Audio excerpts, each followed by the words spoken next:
Hello, praise the Lord, जय मसीह की। मैं धीरज राजेश बघेल स्वागत करता हूं आपका आज के वीडियो में। और फिर से हम एक बार उपस्थित हैं परमेश्वर के वचन में उस स्टडी को कंटिन्यू करने के लिए जो हमने पिछले बार किया था। हम उत्पत्ति 21 की स्टडी कर रहे हैं, उससे निकलने वाले संदेश की स्टडी कर रहे हैं, लेकिन उसको समझने के लिए हम गलातियों 4 में आए थे पिछले वीडियो में। और गलातियों 4 का वचन 22 से 24 तक मैंने पढ़ा था, बल्कि 25 तक पढ़ा था, 22 से 25 तक। और उसमें हमने ये देखा था कि वचन 24 में ऐसा लिखा, इन बातों में दृष्टांत है, ये स्त्रियां मानो दो वाचाएं हैं, एक तो सीने पहाड़ जिससे दास उत्पन्न होते हैं और वह हाजिरा है, और दूसरी जो है वो है ऊपर कि यरूशलेम स्वतंत्र है और वह हमारी माता। तो हाजिरा के बारे में बात हो रही है कि वहाँ जो है वो सीने पहाड़ पर वाचा बांधी गई थी, वो हाजिरा है, और उससे जो उत्पन्न होते हैं वो कौन है? वो दास है। तो आज हम इस बात को, पहले तो हमने पिछले वीडियो में देख लिया कि पुरानी वाचा क्या थी, कहाँ बांधी गई थी। पुरानी वाचा का मतलब क्या है? पुरानी वाचा मतलब व्यवस्था, और नई वाचा मतलब सारा से इस बात को तात्पर्य है कि सारा नई वाचा। और उस नई वाचा को कहाँ बांधा गया था? उस उपरोक्ति कोठरी में जहाँ अंतिम भोज प्रभु यीशु मसीह ने खाया, और उसके बाद फिर उस भोज में जो जिसमें प्रभु यीशु मसीह की देह और लहू शामिल था, उसे बहाया गया, उसे तोड़ा गया उस सलीब पर जो कि गलगथा पहाड़ पर है। ठीक है, तो आज हम इसी स्टडी में इस बात को देखने की कोशिश करेंगे कि एक तो सीने पहाड़ जिससे दास उत्पन्न होते हैं और वह हाजिरा। तो हाजिरा वो वाचा जो सीने पर्वत पर बांधी गई थी और उससे दास उत्पन्न होते। तो आज हम देखेंगे कि सीने पर्वत पर वो वाचा जो बांधी गई थी उससे दास उत्पन्न क्यों होते हैं। और वो वाचा थी व्यवस्था की वो पुस्तक जो मूसा को दी गई थी, जिसको हम निर्गमन, लय व्यवस्था, गिनती और व्यवस्था विवरण में पाते हैं। उसमें पूरी व्यवस्था की बातें हैं, उसमें परमेश्वर ने क्या क्या बातें मूसा से कही, क्या व्यवस्था कही, वो वर्णन है जो सीने पर्वत पर परमेश्वर ने सीने पहाड़ पर दिया था। लेकिन सवाल यह है कि उससे दास क्यों उत्पन्न होते हैं, इस बात को हम देखेंगे। और इसी बात को स्टडी करने के लिए मैं जल्दी जल्दी कुछ रेफरेंस खोलूंगा। और रोमियो उसका 3रा अध्याय। तो इसका मतलब यह है कि व्यवस्था जिसके साथ पहली वाचा बांधी गई थी उससे दास उत्पन्न होते हैं। तो व्यवस्था से दास कैसे उत्पन्न होते हैं और हम किस बात के दास हैं, किस चीज के दास हैं? तो रोमियो 3 का 20 में इस प्रकार लिखा है, क्योंकि व्यवस्था के कामों से कोई प्राणी उसके सामने धर्मी नहीं ठहरता, इसलिए कि व्यवस्था के द्वारा पाप की पहचान हुई। अब दास किसके हैं उससे जानने से पहले मैं आपको बताना चाहता हूं कि हमको व्यवस्था से किस बात की पहचान होती है? पाप की पहचान होती है कि क्या सही है, क्या गलत है, क्या करना है, क्या नहीं करना है, क्या करेंगे तो परमेश्वर की नज़र में ठीक है, क्या नहीं करेंगे तो परमेश्वर की नज़र में गलत है। पुराने समय की बात, इजराइलियों के वक्त की बात, और उस व्यवस्था के कारण से उसको यदि आज फॉलो करने की कोशिश की जाती है, आज के परिप्रेक्ष्य में या गलातियों की कलीसिया के लिए या आज की कलीसिया की बात करें जो अभी पाई जाती है, तो उसमें अगर व्यवस्था को हम मानने की कोशिश करें तो उससे सिर्फ दास उत्पन्न होते हैं। ऐसा क्यों? पहली बात, क्योंकि उसके द्वारा पाप की पहचान होती। लेकिन क्या पाप की पहचान तक ये बात सीमित है या उससे आगे कुछ है? उसको हम आगे देखेंगे कि बात ये है, दिक्कत इस बात से आती है इस वाचा के साथ जो व्यवस्था के साथ बांधी गई है। वो दिक्कत ये है कि उस वाचा के कारण से जो व्यवस्था है, न सिर्फ पाप की पहचान होती है बल्कि हम पाप के गुलाम भी बनते जाते हैं, हम पाप के दास बनते जाते हैं, जो आज के हमारे इस स्टडी का मेन मुद्दा है। इसीलिए वो व्यवस्था जो है उसके अलावा एक नई व्यवस्था बनाई गई थी जिसको हम आगे देखेंगे। तो मैं आऊँगा कैसे हम दास बन जाते हैं उस व्यवस्था के कारण से पाप के, इसको बताने के लिए हम आएंगे रोमियो 7 उसका वचन 7 से आगे।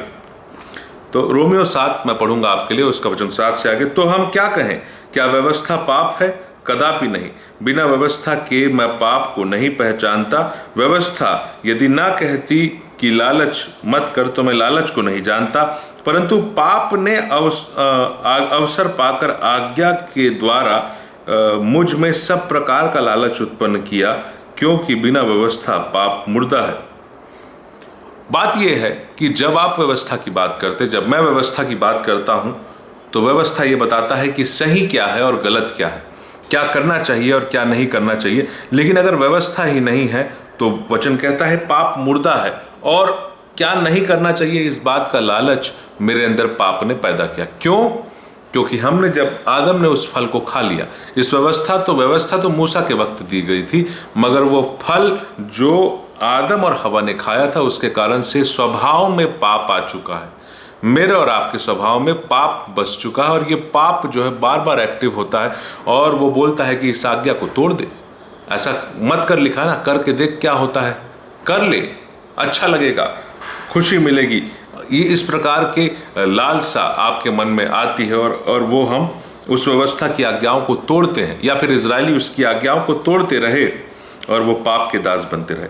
लिखा है, परंतु पाप ने अवसर पाकर आज्ञा के द्वारा मुझ में सब प्रकार का लालच उत्पन्न किया। आज्ञा थी कि मत करना, लेकिन इसी को करो, करके तो देखो, देखते हैं क्या होता है, बाकी लोग भी तो कर रहे हैं। अन्य जाति लोग जो इजरायलियों के चारों ओर थे, वो बहुत सारे गलत गलत रीति रिवाज फॉलो करते थे, जो शैतानिक रीति रिवाज थे।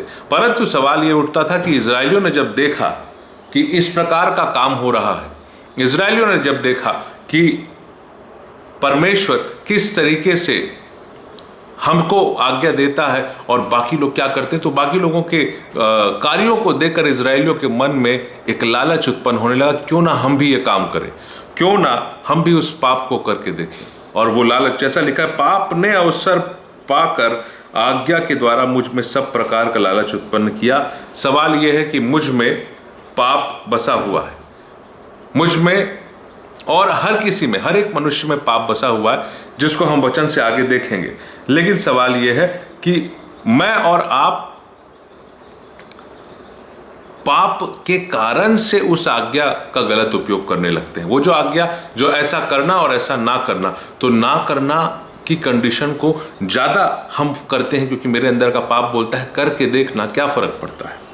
आगे पढ़ूंगा मैं तो व्यवस्था के बिना पहले जीवित था, परंतु जब आज्ञा आई तो पाप जी गया और मैं मर गया। मतलब जैसी व्यवस्था दी गई, ये अंदर का पाप ज्यादा एक्टिव होने लगा। क्यों एक्टिव होने लगा? क्योंकि ये जो पाप है वो वही करता है, इस पाप, क्योंकि ये पाप जो है वो शैतान के कारण से हमारे जीवन में, हमारे शरीर में आ गया, हमारे नेचर में आ गया, स्वभाव में आ गया, तो ये वही करेगा जो परमेश्वर के विरुद्ध है। तो परमेश्वर ने आज्ञा दी ऐसा कर, वो वैसा नहीं करेगा, वो उसका उल्टा करेगा। ऐसा ना कर, तो वो वही करेगा, है ना। तो क्या, जब आज्ञा आई तो पाप जी गया और मैं मर गया, वैसा नहीं करना है जो आज्ञा कहती है। कुछ उसका उल्टा करो, उसके विरुद्ध करो, जो दूसरे लोग कर रहे हैं, जो संसार के अन्य जाति कर रहे हैं। और वैसे ही वो पलिश्तीनी लोग, वो मोआबी लोग, मिद्यानी लोग, जो मिस्री लोग थे, और अशूरी लोग थे, और अलग अलग बेबीलोन के लोग थे, उन लोगों को इजरायली लोग फॉलो करने लगे, और उसको देखा देखी वो पाप करने लगे। और आज्ञा थी नहीं, ये है मतलब इसको तो नहीं करेंगे, इसके उल्टा करेंगे, क्योंकि पाप मेरे और आपके अंदर बसा हुआ है और वो नेचर में है। और वही आज्ञा जो जीवन के लिए थी, मेरे लिए मृत्यु का कारण ठहरी, क्योंकि पाप ने अवसर पाकर आज्ञा के द्वारा मुझे बहकाया, उसी के द्वारा मुझे मार भी डाला। ना सिर्फ बहकाया बल्कि आपको मार डाला, मुझे मार डाला। ना सिर्फ बहकाया, बहकाते हैं कि ऐसा करके देख, ऐसा करते हैं तो क्या होगा, कोई फर्क नहीं पड़ता। लेकिन जब इस प्रकार का बहकावा पाप के द्वारा जो मेरे अंदर बसा हुआ, हम इस अध्याय में हम आगे देखेंगे, प्रेज द लॉर्ड, हालेलुया, एक नया प्रकाशन परमेश्वर मेरे और आपके सामने कर रहा है। तो उस बात को मैं बताता हूं आपको, क्योंकि पाप ने अवसर पाकर आज्ञा के द्वारा मुझे बहकाया। आज्ञा के द्वारा मतलब ये करना है, और परमेश्वर ने आज्ञाएं जो थी वो आज्ञा ऐसी कही थी कि अगर आप पवित्र रहना चाहते हो तभी आप आज्ञा मान पाओगे, अगर आप परमेश्वर के साथ चलना चाहते हो तभी मान पाओगे। परमेश्वर और दुनिया के साथ चलने की कोशिश करोगे तो आप उस आज्ञा को फॉलो नहीं कर पाओगे। आसपास की रीति विधि को भी फॉलो करना है तो आप परमेश्वर की आज्ञाओं के विरुद्ध चले जाओगे। लेकिन वही सब करने के लिए पाप हमको उकसाता है, वही सब करने के लिए हमारे अंदर जो बसा हुआ पाप है वो हमको एक्टिवेट करता है। और इसलिए क्या है, पाप ने अवसर पाकर आज्ञा के द्वारा मुझे बहकाया और उसी के द्वारा मुझे मार भी डाला।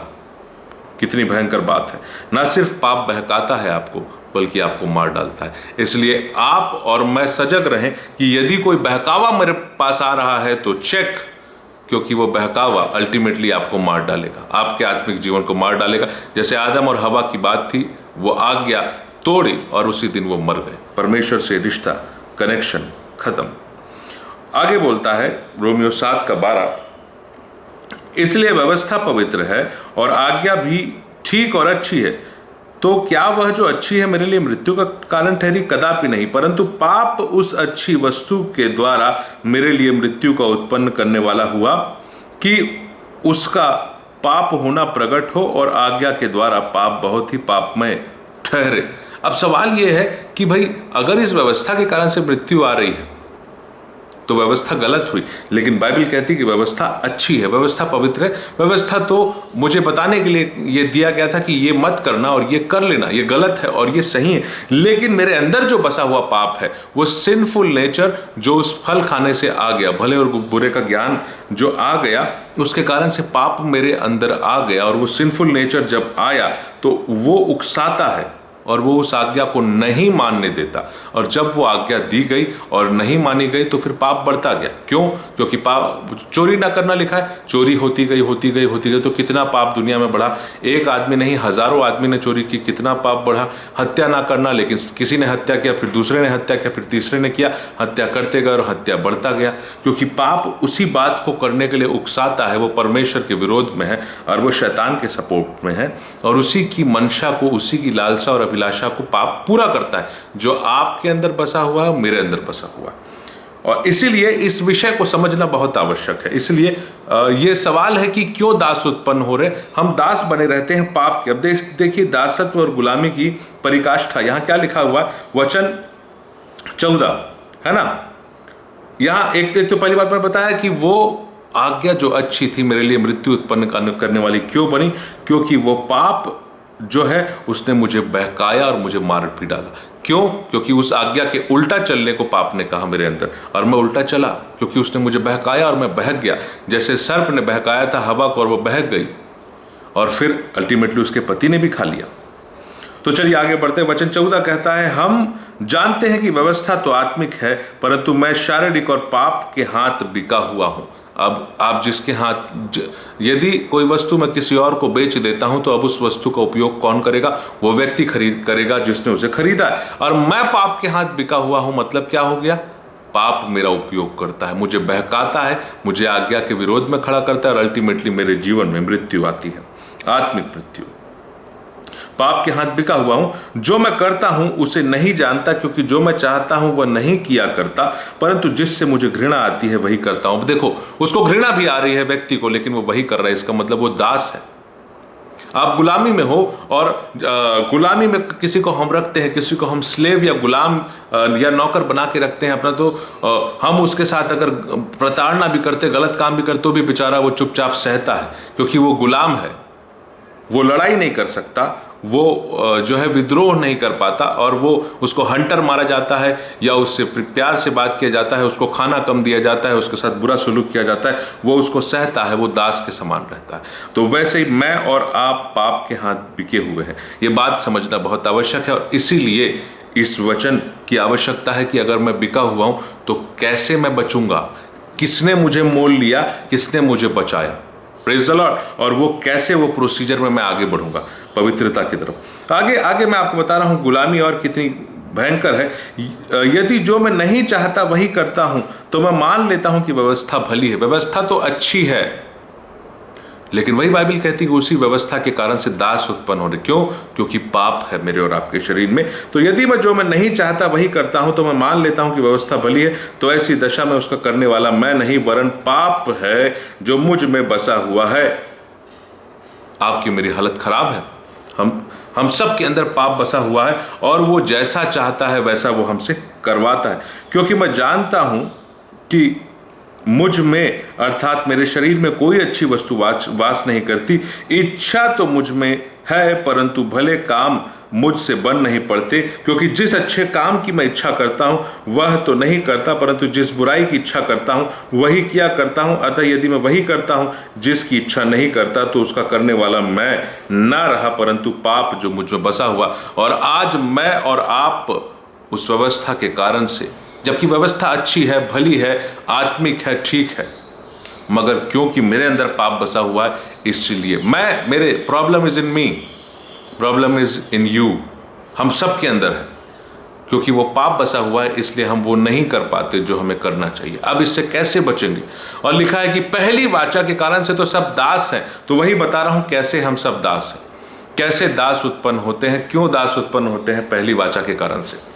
तो ये कारण है, हम सब पाप के दास हैं, करने वाला मैं नहीं परंतु पाप है, और जिस अच्छे काम की इच्छा करता हूं वो नहीं करता, जिस काम से घृणा आती है वही किया करता हूं।